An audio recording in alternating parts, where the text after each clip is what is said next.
All right, looks like I'm live. Sorry, a couple little technical issues. Nothing big. YouTube just kept freezing up. Must have been a lot of people trying to do the same thing I was doing today. And so, a little bit of frustration there.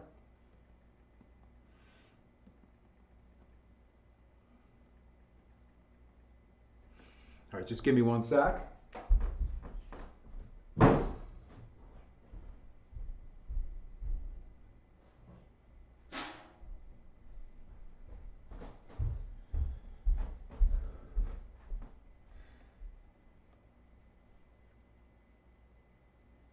Okay, so I've got the quiz done, or the quiz is posted, so it's just 7 questions. It should be really pretty basic.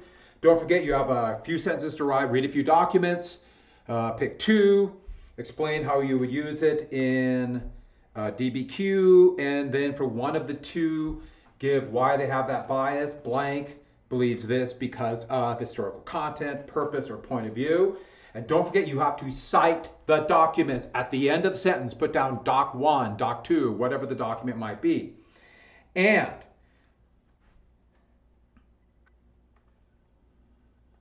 you should be working on the review packet. We will do a little bit of reading. I'm going to go very slowly through the 1950s, but it should be really basic through the 1950s. But we're going to still really hit the DBQs and this era. We are going to do a DBQ next week. I'm going to post the documents, some helpful documents on the dropping of the atomic bomb today, right after I get done with this. And then I'm also going to put up the DBQ. And the DBQ, you have all next week to write it, and the directions will be a little bit different. Remember, this one's going to be a 4-paragraph one. And so I'll talk about that more.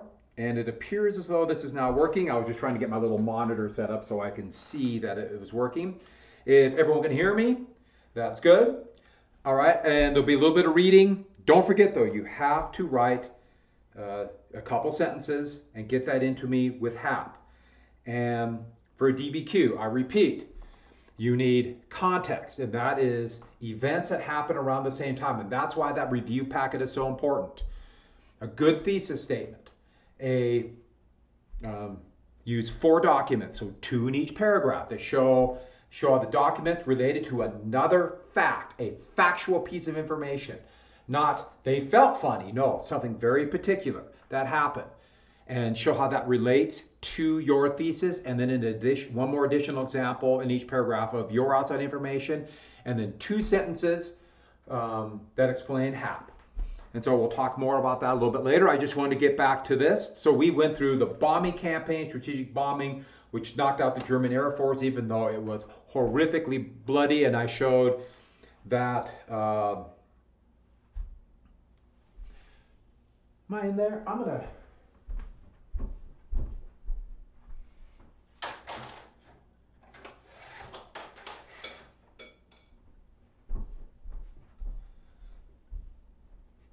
I always think I want to use my, I need a bookcase, like I'm one of the, like everybody who's on every news program, they have to have a bookcase, but my wife is working downstairs, so she has the bookcase there, so I am upstairs. And so I don't have that, but I had to get a little bit of light, kind of got weird light, but I'd rather stand, it's just a lot easier for me to do. So let's get to, then we went through the Battle of Kursk, which broke the back of the Russian army, went through a lot yesterday. And a little bit about island hopping and the Japanese strategy to hold out for a negotiated peace, and Casablanca, which was unconditional surrender. So after Kursk, finally the Western Allies, especially Churchill, realized that Italy was not the soft underbelly, and the British finally acknowledged that they did what the Americans wanted to do. Where is my mouse? Cross the English Channel, attack France, and open up a second front. A second front.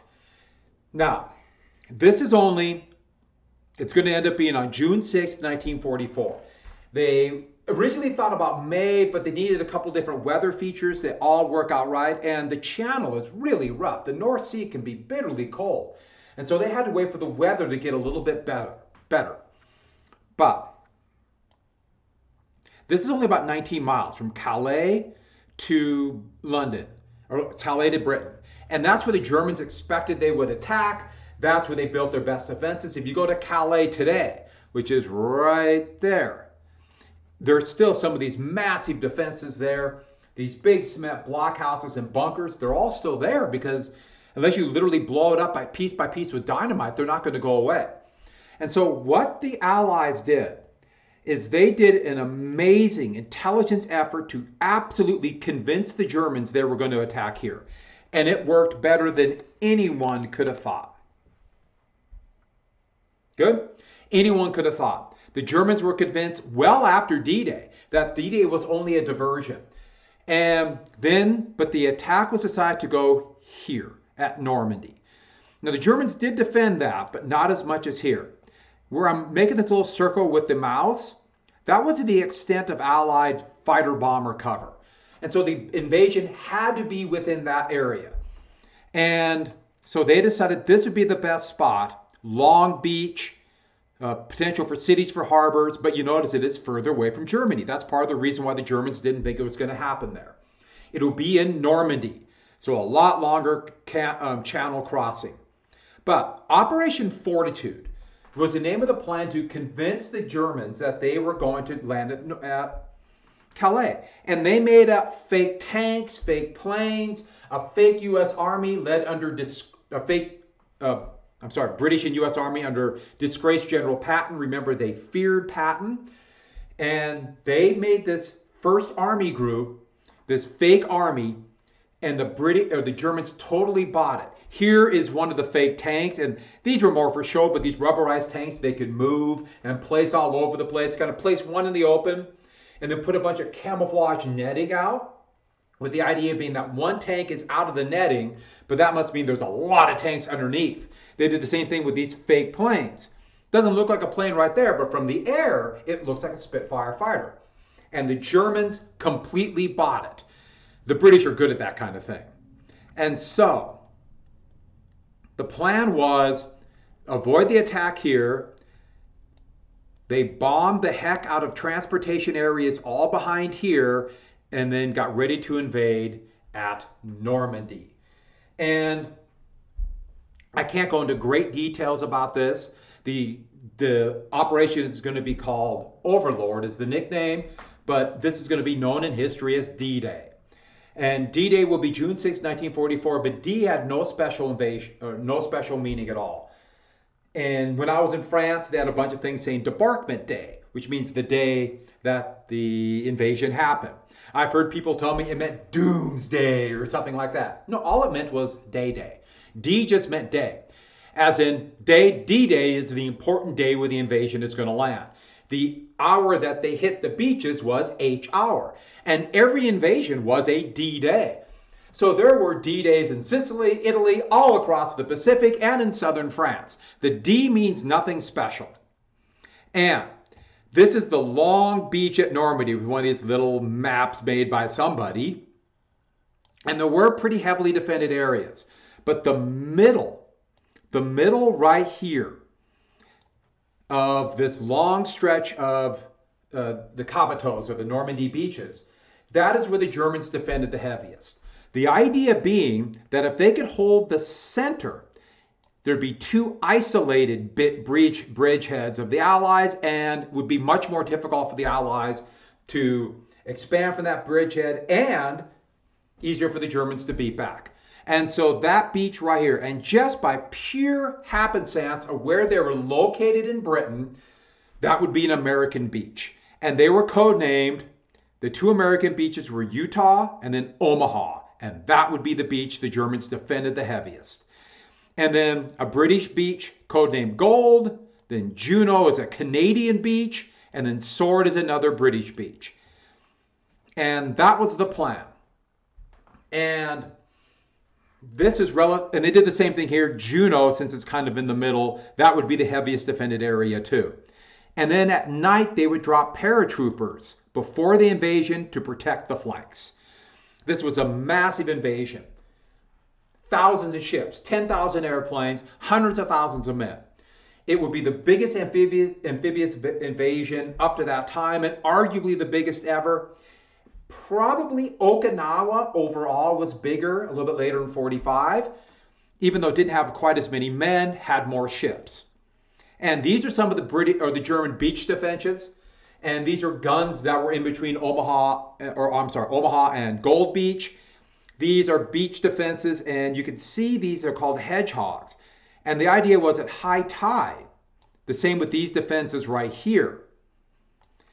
Landing craft would run up on them and sink the landing craft because they knew they had to use the landing craft over and over again. And so the idea was this would force the Allies to attack at low tide. But at low tide meant a long beach, open beach to go across, and German guns would be in place to rake the beaches with machine guns and artillery. So, General Dwight Eisenhower, and there he is with Pathfinders. Those are the first paratroopers who would land right here. They would land and they would use big lights to try to mark the spots where next paratroopers would land. So these were the most highly trained, most daring, pretty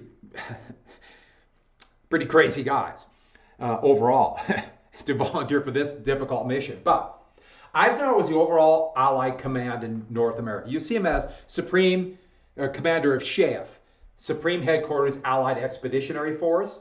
He is not commander of the Mediterranean. That's a British general, General Alexander. So like Italy, he's in command of all across France and Northern Europe. So of the American forces. So there's Eisenhower right there. General Bernard Montgomery, I've mentioned him before. He'd be the actual commander of the invasion itself. The British general would lead that. And the highest ranking U.S. general, at least of ground forces, is Omar Bradley right here. A very competent, good, not spectacular, but a very good general. And Eisenhower would be in overall command. Eisenhower had never been in combat, but he was a very able staff officer and a protege of General Marshall. And so here's the invasion fleet sailing across. Originally, it was going to be on the 5th of June, which had low tide and full moon. They need a full moon for the paratroopers to see something when they dropped at night. It was too stormy. There was a window in a storm, and they had decided to roll the dice and attack on the 6th. The Germans, thinking they would never attack in the storm, had actually called down their defenses a little bit, which also helped the invasion. Here's the ships coming over. These are barrage balloons. Idea was to catch low flying German fighters, but there were virtually no fighters left. Because of the P-51 Mustang and other Allied fighters, they had swept the skies clean of German fighters. There were less than 100 German fighter planes in Western France, and only 2 German planes even made it over the beaches that day. Complete superiority. Here are a few of the American planes. These are American, and I just put American, but British planes too, and Canadian planes. And you notice the very distinctive stripes on the wings of that P-38 Mustang right here, or the P-47. You see it with the C-47 dropping paratroopers. That was to tell Allies on the ground that those were Allied planes. So they wouldn't shoot anti-aircraft guns, or for like the bombers flying over right here, US or British fighters wouldn't think that they're German planes. And they had complete air superiority. That's over Normandy. You can see the field. That's a great shot.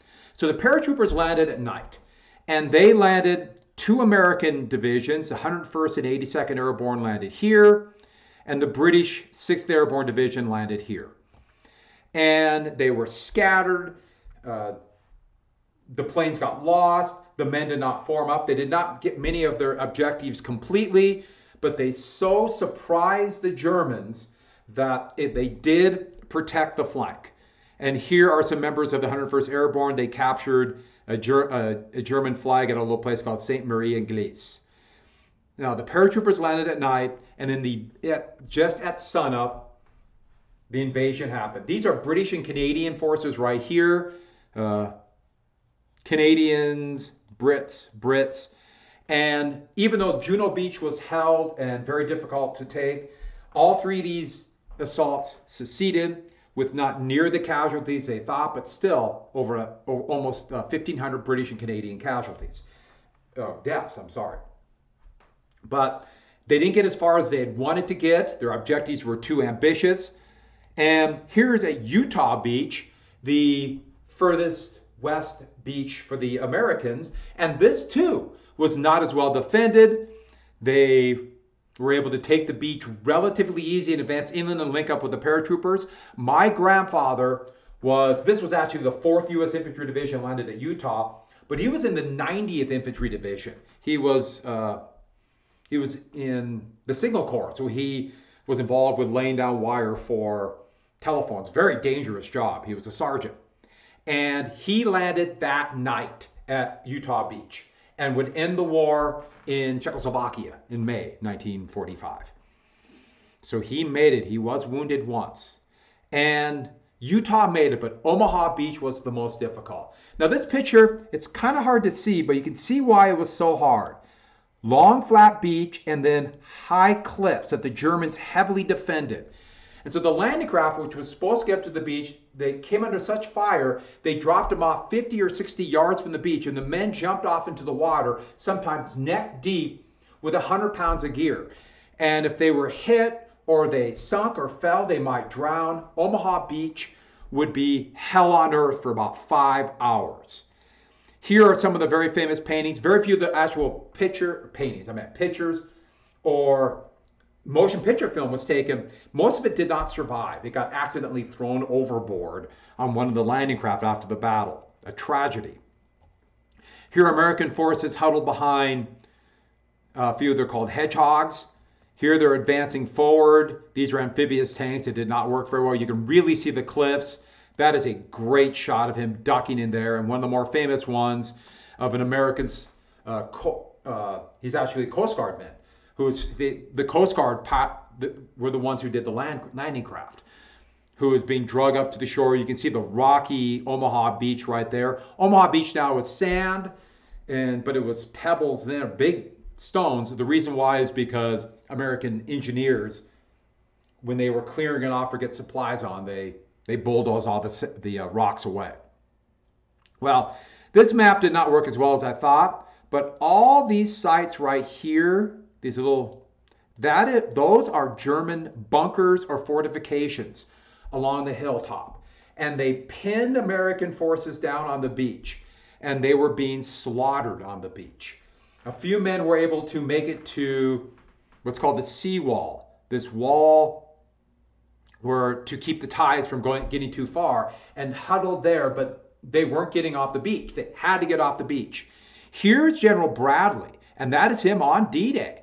And he not only quit having reinforcements come, he was very close to pulling the troops out of Omaha Beach. But a few troops, and these are roads or paths up the cliff, they're just designated by those big wide white lines. They, on their own for the most part, infiltrated up the hill, snuck up the cliff in little groups, and one by one began to beat the Germans back. And that is actually for the British beach, but that's what the seawall looked like that they huddled behind. And by the end of the day, those are American troops marching up the cliffs right there, one of the most famous shots. Those are troops being unloaded at Omaha Beach. They held on, just a fingertip, just a edge of their fingernail hold on the beach, but they were able to hold out and get up. And by the end of the day, the Germans could not push him back. Not near as many men as they had feared had died, but well over 1,500 Americans died, most on Omaha Beach. And D-Day was a success. And the big thing about this was, now the Germans not only have a legitimate second front to contend with, but now the Soviets won't have a free hand. The Allies are in play, and they will have a major voice. And as the war went on, because of the American resources and size, more and more is going to be an American commitment. There will be huge British forces. More and more French will be recruited, eventually 1 million French soldiers by 45, and a lot of Canadians, some Poles, some Norwegians, some Dutch, but Americans more and more made up the bulk of the forces. That is why the British agreed to have Eisenhower in overall command, because the best choice by all logic would have been Montgomery. So we're going to jump past this. And But the fighting in Normandy here turned out to be much more difficult than they thought, the fighting here. Here you can see the fields, and every field has what's called a hedgerow there. Okay, the hedgerows didn't show up as well as I thought it would, but it's hedgerows. And they just thought it'd be like hedges that separated the fields. Well, these hedges had been growing and then cut back, grew, cut back, filled with dirt for 800 or 900 years. And there's a couple German soldiers behind a hedgerow. This is a hedgerow where they actually had to blow a hole in it. And these were about anywhere from 4, but usually 6 to 8 feet high. And they were like 4 or 5 feet, or I'm sorry, 1 or 2 feet thick, like forts. And it meant that every single field was a little fortification for the Germans that they could hold out. Tanks could not go through it. Tank shells would just kind of be embedded into the mud. They would literally have to blow it up or come up with kind of specially designed bulldozers to run through the hedgerows. And so that meant every field was a fort, and it took much longer as the Germans poured in every reinforcements they could. And one of the biggest secrets of the war that they kept secret from the American public. The Americans were told that their Sherman tank, this is the Sherman tank here, and these are Canadians on a Sherman tank, riding Russian style. They were told that the American Sherman tank was more than a match for the German tanks. No, it was not even close. The low velocity guns on the Sherman tanks bounced off the modern German tanks, and while German guns went right through their armor, and the Sherman tanks had a gasoline engine. And so I think you know what happens when gasoline's hit by a shell. The only way they could beat the German tanks if there were more than 1 or 2 German tanks, and these are Tiger 1 tanks, which broke down a lot, but heavy armor, massive tanks with a big 88 millimeter gun. And this is a German Panther tank, probably the best tank of the war. But they were unreliable, and remember, partially because, as I told you before, the slave labor. They had to get behind and hit the rear armor or just overwhelm them. They kept this secret from the American public, and they really didn't start producing a tank that could match up with the Germans till the end of 44. They had an upgun Sherman, and then eventually in 45 a tank called the Pershing. But this was a big secret. While this is going on July 20th, 1944, there was one of many assassinations attempt on Adolf Hitler, and this one came as close as possible, the July 20th plot, where a group of officers who were also rabidly anti-communist, and don't think in terms of they wanted to create some kind of democracy, but they wanted a military dictatorship to end the war, or maybe just focus totally on the Soviets.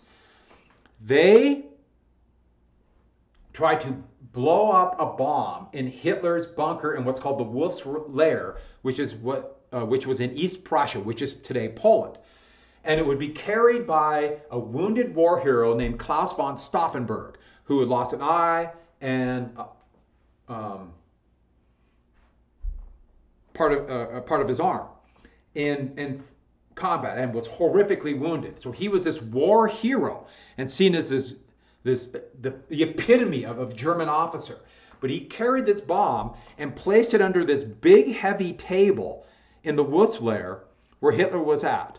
Well, somebody moved the bomb right before it exploded, and the big heavy table took much of the shock, and even though Hitler would be horribly wounded, he survived, and the plot failed. And here he is afterwards. He was basically being kept going, especially after this assassination, by painkillers and a cocktail, barbiturates at night to put him to sleep, and amphetamines during the day. And we're not going to worry about too much more about the attack, but when the assassination failed, this led to a massive purge of anyone involved in the assassination or any potential enemies, and also kind of showed that Hitler was going to fight to the end. They had these huge show trials right here. Stauffenberg would be assassinated when he tried to make it to Berlin and set up a puppet government right away. And then many of the assassins would be brutally murdered on meat hooks that they put piano wire So you see the piano wire nooses, and this would be slowly strangulated, but as they twisted on it, the piano wire would begin to cut their head off. A horrific torture to death of those who committed the assassination. Well, while that's going on, finally the Allies broke out. They broke out of Normandy. The Germans put all their best forces to stop the British and the Canadians around the city of Caen. And when the Allies finally took the rest of this peninsula and included a massive carpet bombing, a lot of bombing right here, they finally broke out of the German lines and got behind. Here are Allies on the advance. That's actually right here. And these are American tanks on the advance. And the left, that's American tanks going by, destroyed German tanks. They broke out and got to the enemy rear and surrounded the Germans at Folies. And it's right here, a place called the Folies Gap. This map did not work as much as I wanted, but the Americans came this way and the British and the Canadians came this way. And as Germans tried to escape here, Allied air forces, and artillery devastated the fleeing Germans, killing tens of thousands on the road. And you can see German tanks being destroyed right here. Here are German supply trains, and notice all the horses that were killed because most of their supply was still brought up by horse. And here are British Typhoon fighters that were probably the best, one of the two best ground attack fighters of the war, just destroying the Germans. And this devastated the Germans. They lost almost 300,000 men, and they began just fleeing. Once the breakout happened, France would be liberated very quick. This would be in the middle of August, and just a few days later, they would break out and Paris would fall. It would be right here that George Patton would be given command again. Remember I mentioned Patton before? They finally said one more shot, and he would be given command of the Third Army. And some of you might see my shirt I'm wearing. This is a shirt for the Third Army baseball team called the Circlers. And because this was the symbol of the Third Army. And so they would play, they had baseball teams, either they were combat soldiers who would come back and play, but a few of the units had like specially made up baseball teams. A lot of the players on it were major leaguers who were either drafted or volunteered for the Army before the draft took everybody. They played Major League Baseball. Once they found out they played Major League Baseball, they said, hey, would you like to get out of combat a little bit and play baseball? Put on these exhibitions for the soldiers who were on leave. And so this is the symbol for it. So this shirt. In just a few days, they broke out and Paris became threatened. And where are we at here? Sorry, we had a little bit of weird sound come in. So I don't think you'll be hearing anything right now. And these are the Marquis or the Free French. They rose up in Paris right before the Allies got there. And the Germans, actually Hitler ordered them to blow all the monuments of Paris up, like the Eiffel Tower, the Louvre, or Versailles. He ordered them to blow it up, but he didn't do that. The commander on the ground decided not to do that. And even though there would be fighting in Paris, those landmarks would be saved. And on August 25th, Paris was liberated. And there's Charles de Gaulle, the head of the Free French, marching through. A French armored division of Free French would be leading the way through Paris. This really angered a lot of the Americans, especially the Americans who not only thought we did all the fighting, while the French arrived late and they only were partially in the battle, but also a lot of American soldiers were thinking, we want to be part of the liberation of Paris because we're going to have a lot of fun in Paris. Because there will be a lot of people quite, oh, wait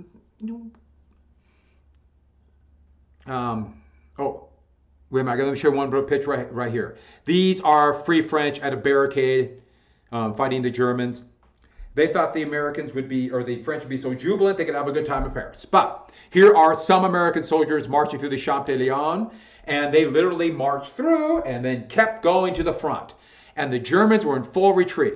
By the way, this is what happened to French collaborators. Male collaborators who helped the Germans, if they were caught, a lot of them would be lynched. Women who collaborated by dating or even marrying German soldiers, they would be beaten. And here's a classic example of one, their head shaved to humiliate them. France really had a difficult time because in many ways the country collaborated with the Germans. And so a lot of the collaborators were the ones who actually tried to disguise the fact by attacking other collaborators. And France never really recovered from this. What do you do to people just trying to survive? And so they helped the Germans. It's a crisis. While this is going on, to tie in with D-Day, the biggest military operation in history up to that time, Operation Bagration, the Soviet attack across central Russia into Poland. This offensive was so big it's hard to wrap your mind around. It involved over 5 million men, tens of thousands of tanks, and devastated the Germans. Absolutely pushed them back all across this line, and then eventually sweeping through the Balkans. These are Germans on the offensive. Now, in August of 1945, the Soviets would attack, they would declare war on Japan and attack Manchuria. And that's the biggest military offensive in history. At the same time, the atomic bombs were dropped. Wait, I'm going to do you something. I wonder if those relate. Okay, so, and then they swept all the way through the Baltic states, and by the fall, they're at the gates of Warsaw, and they swept through the Balkans. Romania and Bulgaria switched sides. Hungary would be attacked, and they about switched sides, and Germany took them over. Really big fighting around Budapest. But this huge offensive. And so as big as the American and British and Canadian attack was, it did not compare to what the Soviets were doing. While that was happening, with the Soviets on the rise, Warsaw rose up. The Poles had a home guard army, and they were groups of rebels who had been hoarding equipment and hiding it in Poland. And they had an exiled government in London. And when they thought the Soviets were nearby, they rose up and took much of Warsaw back from the Germans. They wanted to create a Polish government based on the government in London because they were scared Stalin would put a puppet government in there.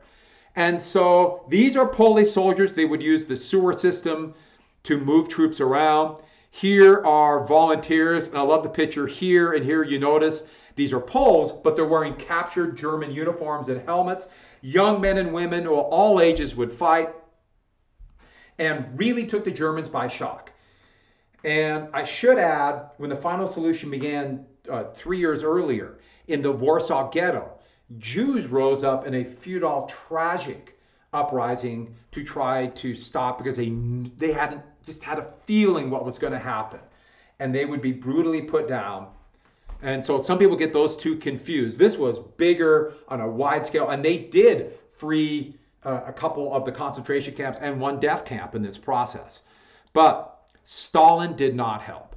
Stalin wanted a puppet government. So he ordered his troops to not only stop with Warsaw in sight, they could have kept going and linked up with this home army. He ordered his men to do everything they can to actively hurt the Polish home guard. And once the Germans realized this, these are German tanks on the advance, these are still some of the Polish guard, they went through over the next 2 months, or in fact the end of 1944, and destroyed Warsaw. They should tell you everything you need to know about Stalin. And Poland will become one of the key factors of the Cold War.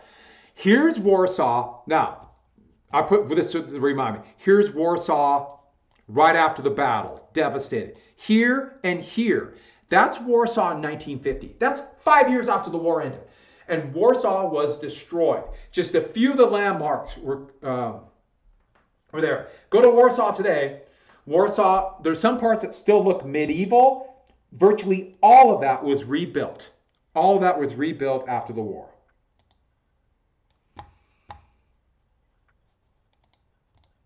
And so, a couple more things. First off, Hitler kept saying, sure, we're losing this war, But I have all these secret weapons,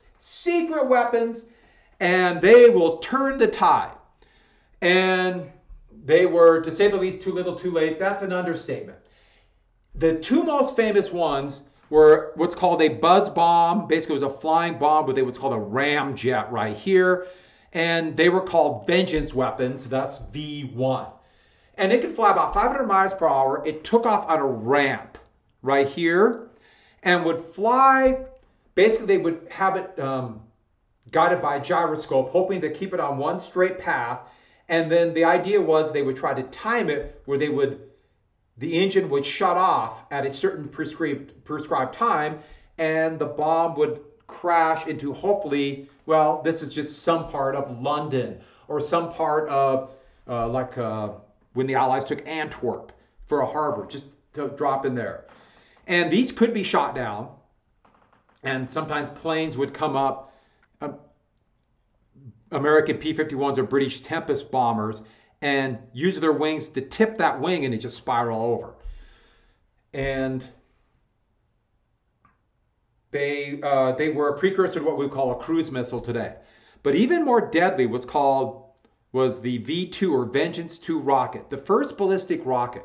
And it was designed by a German scientist named Werner von Braun. And it was ballistically aimed, so that means it would fly in a parabola. It had a range of about 1,000 miles, and at least at first could hit London, and there was no defense for this. And this is the first ballistic rocket, and yes, this has caused some terror and devastation in London, but not near enough to turn the tide of the war.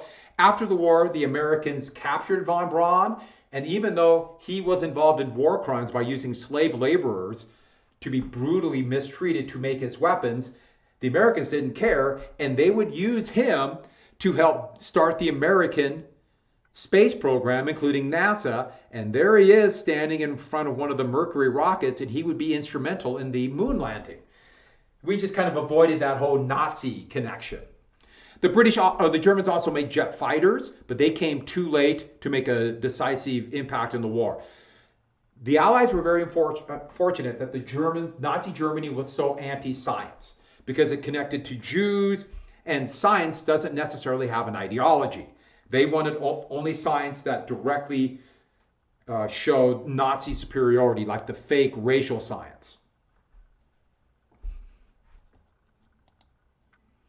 And so, with that, after Paris fell, Eisenhower had a choice to make. They know supply is going to be an issue. Montgomery and the British and Canadians were in the northern part of France. Bradley and his best commander, Patton, were in the south. So there's Bradley, there's Monty, and there's Ike. And who do you commit the supplies to? Both generals wanted it. Well, Eisenhower decided with the Germans in full retreat, they would do what's called a broad front. They would advance on a wide front and sweep towards the German border. I should add, there was an Allied invasion in southern France, and yes, that's a part of the invasion in the bottom picture. By then, the Germans were already in full retreat, so there was some hard fighting, but they just kind of picked up the line here. This is not a daring advance. And even though they would push and liberate all of France by September, almost all of France, they never were able to fully exploit the German attack. And the big reason was the Allied supply lines were way overextended. They were still driving supplies from the beaches in Normandy to the supply line. In fact, they called the supply line the Red Ball Express. And here's a sign from it, the Red Ball Highway. Here's the trucks. And a lot of the soldiers who did this, remember I told you before, they had segregated units, and these were black soldiers. As you can see right here, they were given the supply duties until they ran out of men. Here's filling gas tanks up. And soon it was taking a gallon of gasoline to get a gallon of gasoline to the front. And they literally ran out of supplies at the German frontier. They literally ran out of supplies. They would try one more attempt, a daring use of paratroopers right here to try to break through one last gasp in Holland, but that failed. It's called Market Garden. We're not going to go into detail of that. And so eventually what would happen is by the winter of 44, 45, they couldn't finish the war by Christmas, and they were stuck on this line, the West Wall or the Siegfried Line, and began again a horrible war of attrition. Bloody, awful fighting, and it just happened to be the winter of 44-45 was one of the coldest on record, and that is when American, British, Canadian, French forces had to suffer through this winter against the Germans across the line. And the Netherlands went through absolute hell as being partially occupied at that time. Here are some of the defenses along the line. And here you can see these are anti-tank defenses called Dragon's Teeth. These are Americans advancing near Metz in western France, eastern France. And look at the weather. You can see how just miserable it is. So think about always 25 to 40, freezing, getting warm, and they never had the proper gear. There weren't enough replacements and reinforcements that the men were on the front line the whole time. An awful winter. And here's a picture of the Allies coming this way, and here come the Russians on the other side. While that's happening, let's have an election. The election of 1944 took place, and this is a wartime election. Haven't had a wartime election for president since the Civil War. And FDR decided to run one more time. He felt he had no choice.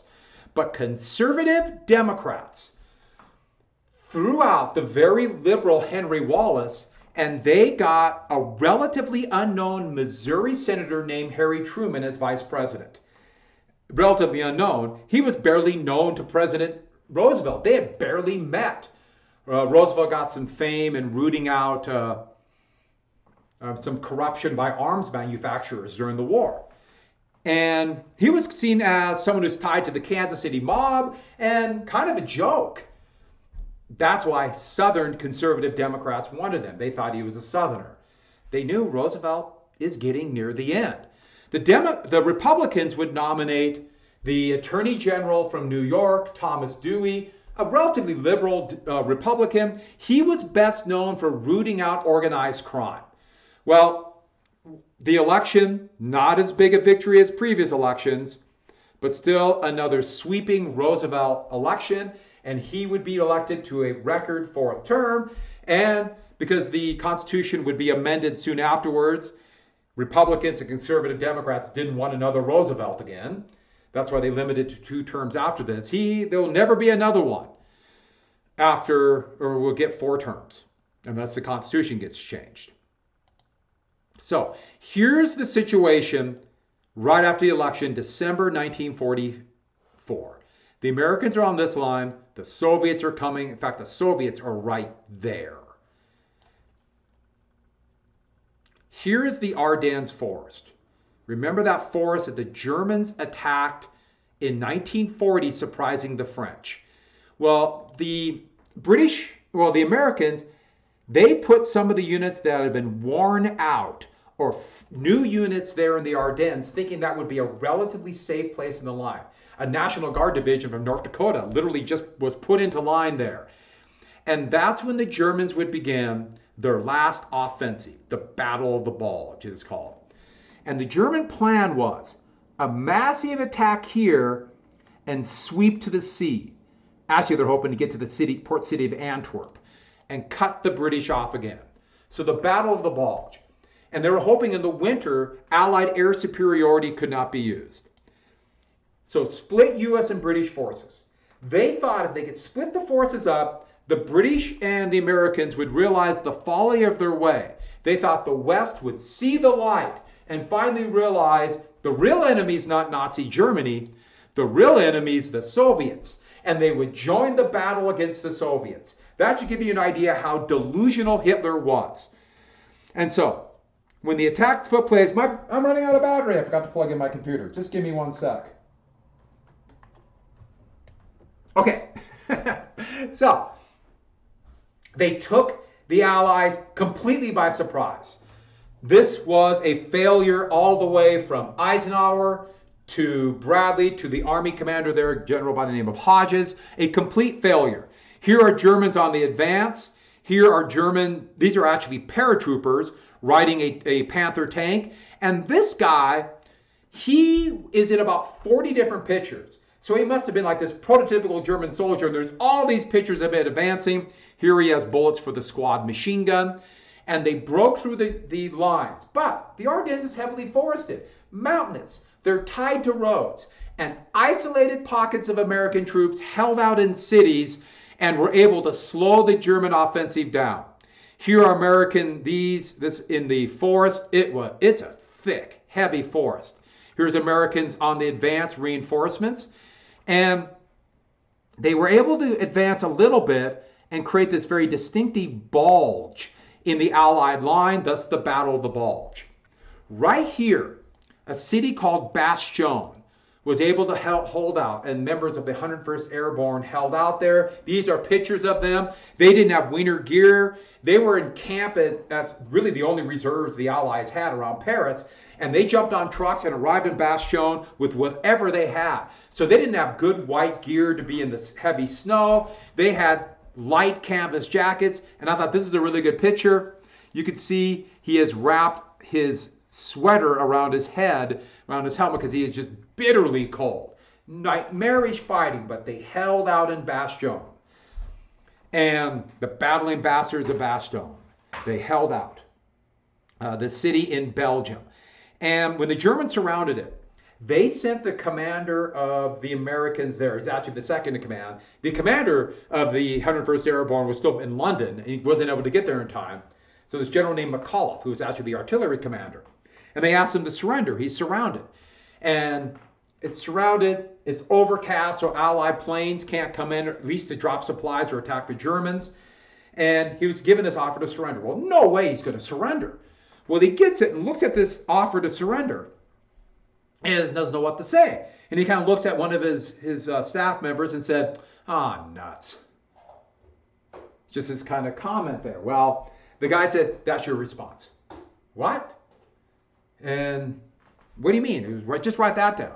So they got the German response and he wrote down, answer to the German Manteuffel, the German general asked for the surrender. Response to General Manteuffel, nuts, Allied commander. And so that became one of the great moments of American grit and bravery. But if you go to Bastogne today, sometimes it will be called Nut City, which sounds a little awkward, but just go with it. Well, when the weather cleared up, the Allies were able to counterattack, and this would turn into, from a humiliated defeat to the greatest American victory of the war. The commander of the southern flank, George Patton, right there, he turned his army north and liberated Bastogne. This is a great picture. They chalked on this Sherman tank, the first tank in the Bastogne. Here's Patton with General McAuliffe, the 101st Airborne commander. There's some Germans surrendering. And the last German reserves were used up. Hitler showed his insanity. The biggest threat to Germany was the Soviet army that was coming. They wanted revenge. They were going to destroy whatever Germany they had for what the Germans did to the Soviet Union. And the best chance the Germans had for a peace agreement was the British and the Americans. But he, in his delusion, not only thought that they would help join, the Allies would join the Russians, which of course would never have happened. He didn't care what happened in the post-war world to Germany. He figured if he died, Germany is dead, and all Germans deserve to die because they should have fought harder. That should give you an idea how insane it is, but also the mindset of an authoritarian dictator. All that matters is themselves. They care about nobody else, and German soldiers and German people were nothing but fodder for machine guns for Hitler if he needed it to be. And so after that, this shows the floods opening as the Soviets and the Allies are ready to come as soon as winter ends. Oh, I should add, you see this little inner fortress? This was the great fear. The great fear of the Germans that they would, or the Allies, that they would form this called a Bavarian redoubt right there. So let's go ahead and finish this part. So with that, March 1945. March 1945 would be the final offensive, as soon as winter ended.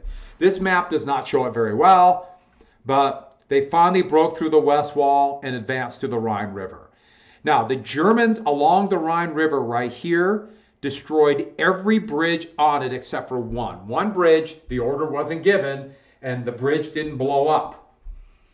And so the Allies had advanced here, broke through and advanced to the Rhine, and then here's fighting, for example, in Cologne, where some of the most dramatic tank-to-tank fighting in history would take place. Here is a German Panther tank destroyed right in front of the great cathedral. Cologne would be destroyed. Here's a new American Pershing tank right here. Would be destroyed in battle, but somehow the beautiful cathedral survived. You notice the bridge over the Rhine destroyed. But one bridge at a place called Remagen was captured, and Bradley threw troops over it. The Germans were able to stop them on this side of the beach, even though they built some pontoon bridges. But that would set up other crossings of the Rhine. Those are British ready to cross, those are Americans to cross. And once the Rhine was crossed, the Germans could not last long. Eisenhower decided then to allow the Soviets to take Berlin. It was going to be in the Soviet occupation zone, and he figured, well, let the Soviets take it. He was more worried about down here, the thinking of a Bavarian redoubt. So as they exploded through, and there's still some isolated pockets of German fighting, Berlin would go to the Russians. While that's happening, there were liberations of the concentration camps. And these concentration camps, well, actually, the fall before, the death camps had been liberated by the Soviets. And now concentration camps are being liberated. The few remaining people in the death camps were marched in what they called death marches, meaning were starved or killed along the way into Germany to work in these slave labor camps. But these were political prisoners. Some had been there since 33 if they survived. Some were children, that's seen right here. Here are Soviets